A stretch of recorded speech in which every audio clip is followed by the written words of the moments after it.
All right, Internet, let's keep this thing going. Oh boy, it's a tall one. Right into it. We're not even 10 seconds in, we're cracking one. This is a Goodwater Brewery. They're in Williston? Yeah, Williston. Williston, Vermont. It's a double IPA. It's called Clearly Hazy. Let me pour it.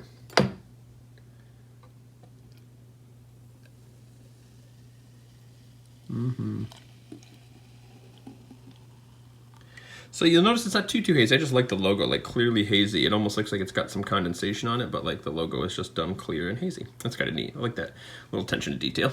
You've heard me talk about attention to detail. So this is a New England double IPA, Citra hop. So I don't know if Citra is partially related to the fact that it has a citrus kind of scent, but it definitely has some of these tropical notes. It does have a very subtle orange. The bitterness is not... Yeah, oh, there it is with less focus on bitterness. Say the bitterness is not over the top, but we are at 7.6%. So it's time to get a little silly around here, Internet. Let's have a sip. Let's smell it. What's the nose like? Yeah, like real orange, not like grapefruit, because the bitterness isn't over the top.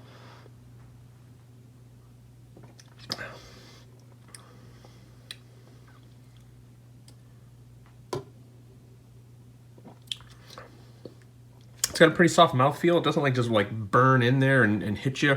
The alcohol's not over the top. I wouldn't think that's a 7% alcohol beer.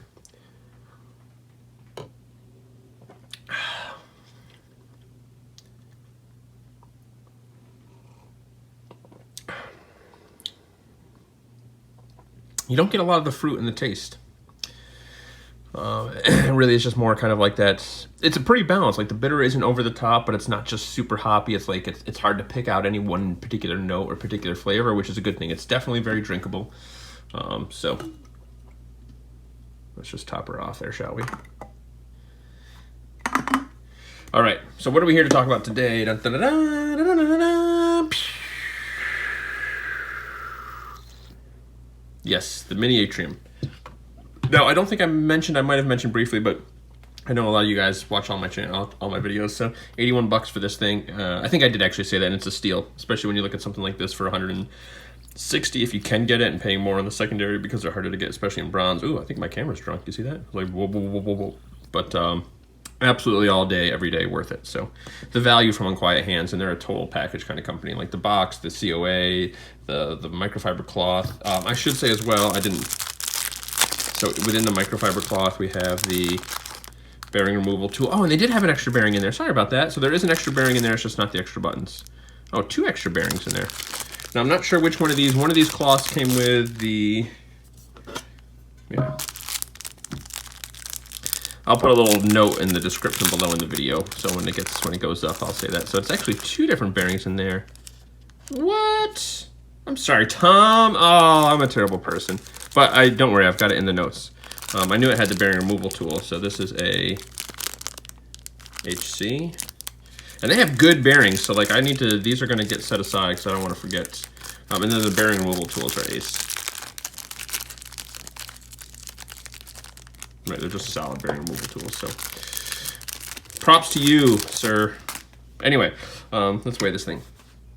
If you remember yesterday, we weighed, this guy was 87 grams, this was 103.70, like right in the super fidgetable range. Now let's take a look at this. When we look at the size of this, it's actually, I mean, it's called a mini, but like, look at this. It's about the exact same size as the Cocoon. And in a lot of ways feels very similar. Now because it has the retention ring, I'm realizing all these things I've got to mention on this one as well. So it's got the retention ring, but you'll notice that within the body, the buttons are recessed. But still, because of that retention ring, it doesn't feel quite as thin as something like a Cocoon does. Ooh, what did I do to that? Something with that bearing, yo. But it has been hot and humid. We'll just grind through it, hold on. Well, let's try this as well, because I actually wanted to try their ultra smooth bearing as soon as I just opened it up a second ago and saw that. I want to give that a whirl. But what I was starting to say was it's got a very similar feel to the Cocoon, and I didn't really notice that until I had the bronze one and started that bronze material does have a certain feel, especially on these like really soft rounded edges that these guys have. So there's a certain feel that you get to the bronze. It's hard to kind of explain, but you know, you can feel the density in different metals, right? Like even if they were finished the exact same and you had your eyes closed and felt you know, a copper spinner and a stainless steel spinner, there is something you can kind of feel. It's the same sort of thing with the style bronze that they're using. So they do feel very similar. Just like this stonewash stainless steel, I can really feel. So I should say as well, like the stonewash, Tom sent it to me, and Tom, I feel like at this point should know better. He's sent me some free stuff, but he sends me these like brushed finishes.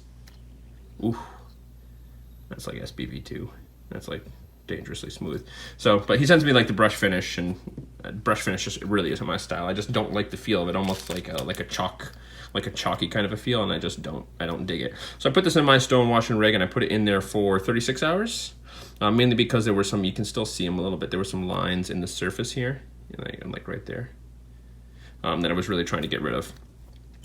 But yeah, the stonewash came out really good, and then after the stonewash, I gave it a Flitz metal polish just to kind of brighten it up, and yeah, it's just, you know, the stonewash almost kind of polishes it up a little bit. Right, like see that? Like it gets it close to a polish. So it's got kind of like a waxy kind of a feel almost, because it's not like a full mirror polish, but it's a nice soft polish. But what can we say about this guy? So, you know what's interesting? This is, I think, going to be the first time I'm ever going to mention him, but over on Reddit, I don't spend much time on Reddit. But a couple of my reviews, and it's like the spinner community on Reddit seems to, you know, some of my stuff has gotten that way, and there's definitely been at least a little bit of conversation here and there over a couple of my videos, so it seems like I'm at least known there a little bit.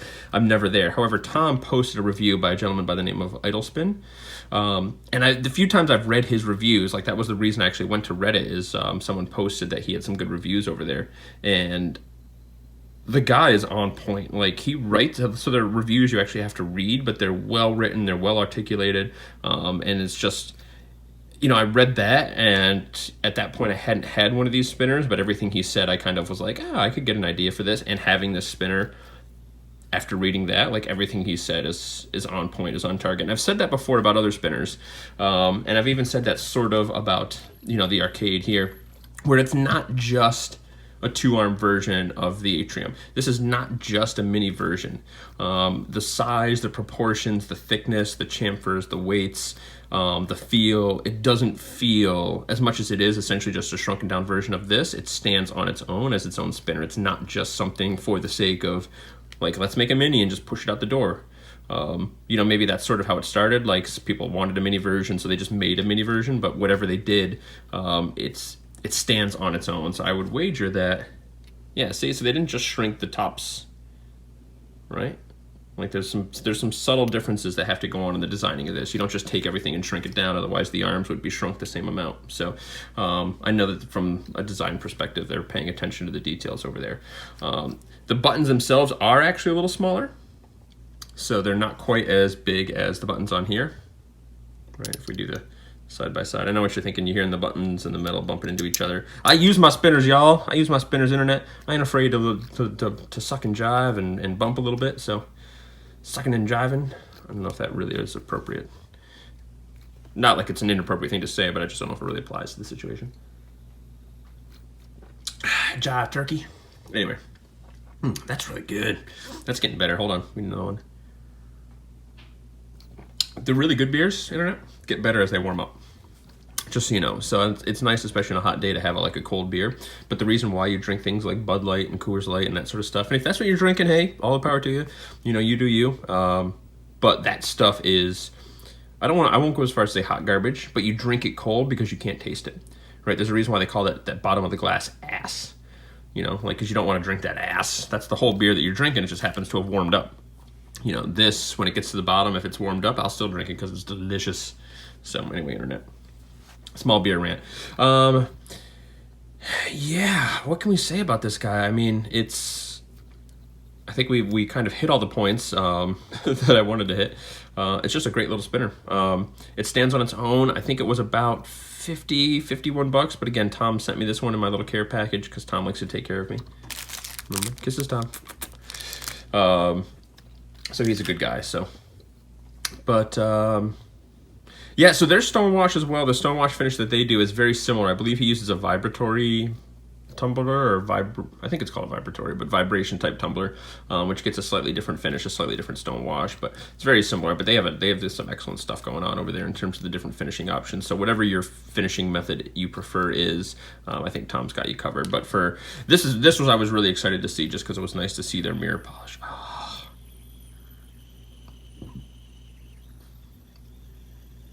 Yep.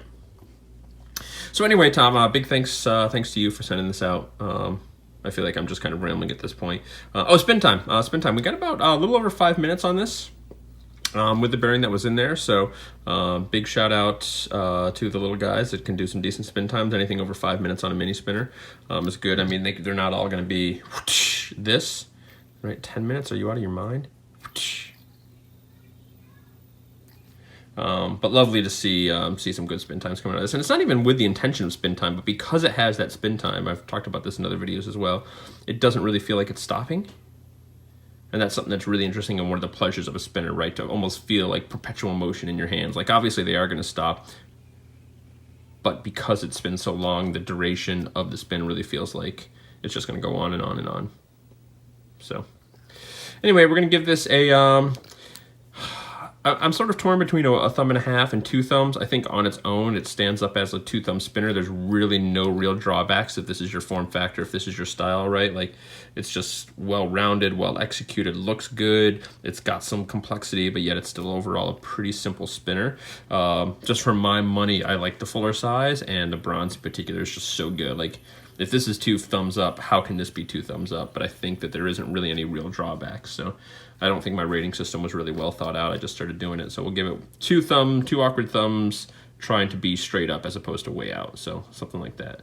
I think that's where we go with this. So excellent little spinner. And yeah, keep an eye on Unquiet Hands. They've got some amazing stuff going on over there. You know, the revolver knuckle roller. They just came out with the hourglass, which is like a knuckle roller, like the revolver, but doesn't have spinners in it, but has some removable weights on the edge, so you can kind of change the weight and the look of it just a little bit. But they're sort of like sunken in, so it's not really like, I don't have my revolver handy. Yes, I do. So it's sort of like not really like a weight on the outside, but it's like a weight that kind of sinks in, but you can see the top of the weight a little bit. So think of almost like a screw, like a big thick screw that you put in. But those look pretty cool. And he keeps teasing us with this marlin spike for doing knots and stuff like that, but we haven't seen anything on that. So we'll see if that ever happens. But especially, you know, I know Mark is keeps asking about it, and you know, I know he does the paracord stuff. I'm into paracord a little bit as well, so it'd be cool to have. So, but anyway, this is what we're spinning. Sorry. This is just so good. It's hard not to do that. So, oh, I did want to show this off. I don't think he did this intentionally, but 2 is my favorite number. And what are 2 2s? A 4. Thank you, Tom. Kisses. All right. Anyway, internet. I thought we were going to be done at 10 minutes, and here we are rambling.